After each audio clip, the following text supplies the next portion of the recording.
Hey guys, True Knight back here tonight. So I wanted to go over my pure Kashtira deck profile.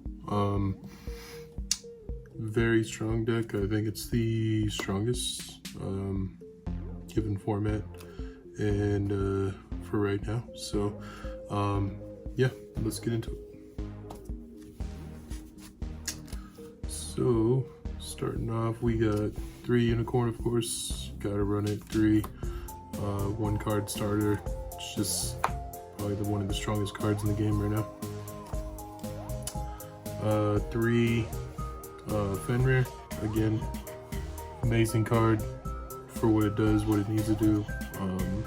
Also one of the strongest cards in the whole game right now. 2 Rise Heart. I know some people are cutting it down to 1, but I think 2 is a great number for follow-up for future turns. 1 Scareclaw and 1 Ogre for the whole lockout combo. That is it for Kashtira monsters. Overall, it's one of the strongest lineups, even though it's short and simple.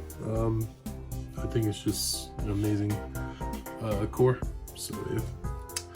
On to spells, you run 4 copies of the field spell because it's dominant. Theosis, you gotta run it at 3 as long as it's at 3. And Birth, as long as it's at 3, you gotta run it at 3 as well. 1 of each trip. I just think that great overall utility for what they do and off of the Rise Heart combo. Alright, so that's it for Kashtira stuff. Very self-explanatory. Didn't really want to go into too much detail there, but that's your lineup there for Kashtira. So for non-engine cards, I do run the Gamma package. One of the strongest packages in the game right now again. This deck is just nutty with what it can do as far as not having to run too much core. And that's what makes it so strong. So you can put in stuff like this and improvise. So I think it's just, why not? For other hand traps, you wanted to go 3 Droll, you have to. It's insane. 3 Ogre as well. Both cards are pretty self-explanatory. They just end opponent's turns. Speaking of which, also this deck does run D-Shifter, so it's needed, especially with this format. Super Heavy Samurai is just degenerate, so you gotta have a way to just stop them dead in their tracks. And that's it for hand traps. Next we got 3 Pot of Prosperity as long as it's at 3. I think this goes to 1 on the list, but yeah, while you can, you run 3. And finally, 2 Tactics. This could be Book of Moon, but I just think that Tactics is insane, getting a look at your opponent's hand right now and getting the puzzle piece that they think they have figured out to beat you with, just take it away from them. So, great card. Even 40, I don't think you need any more, but yeah. On to the extra deck, run triple Rise Heart with Prosperity in the main. You want to have a chance to go ahead and take this out if you need to, or just follow up at all times.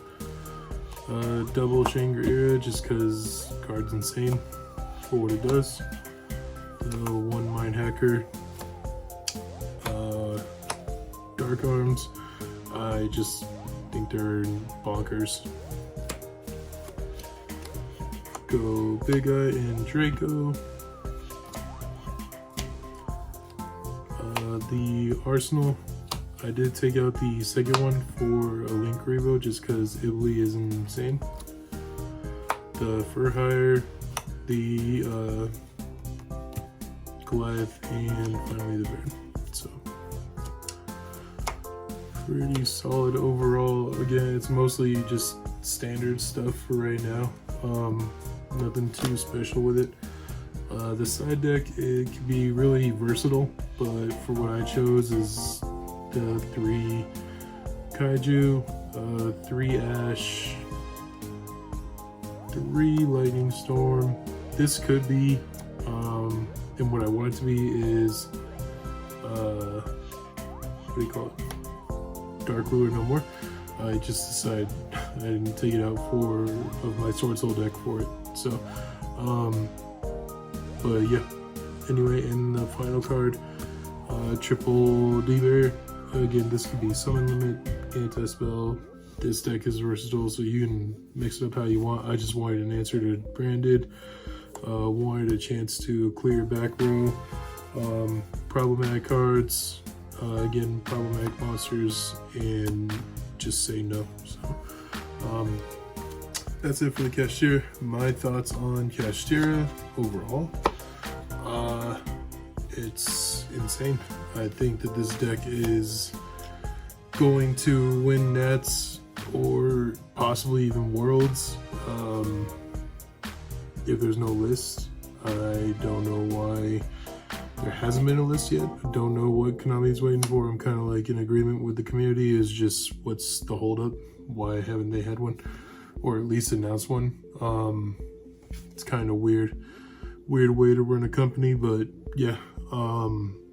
I think this deck is the #1 deck of the format, and I think it's going to continue to win all the events that we see happening in the world until it's addressed.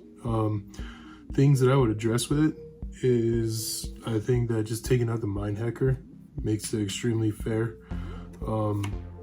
This deck loses to a lot of things. It's just its consistency is what's, I think it's consistency, and the fact that you can main 15, 16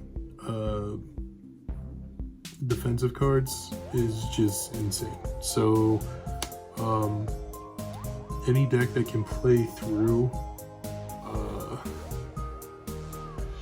Shifter, in my opinion, is probably a top tier deck right now. So, or even Joel for that matter. Decks like Sword Soul, like this, things that can just play through those types of hand traps and have the cards to back it up are bonkers right now. So keep a lookout for that, especially going into big events. That's what everybody's gonna have, is everyone's gonna have Shifter and everyone's gonna have Troll. So mind those and be prepared for it. But yeah, that's my take on the deck here tonight. Let me know what you guys think. Again, for all we know, we get a ban list tomorrow and this all changes, but that's my thought process on the deck. So thanks guys, be respectful, be nice, be kind to each other, and we'll see you in the next one. Bye.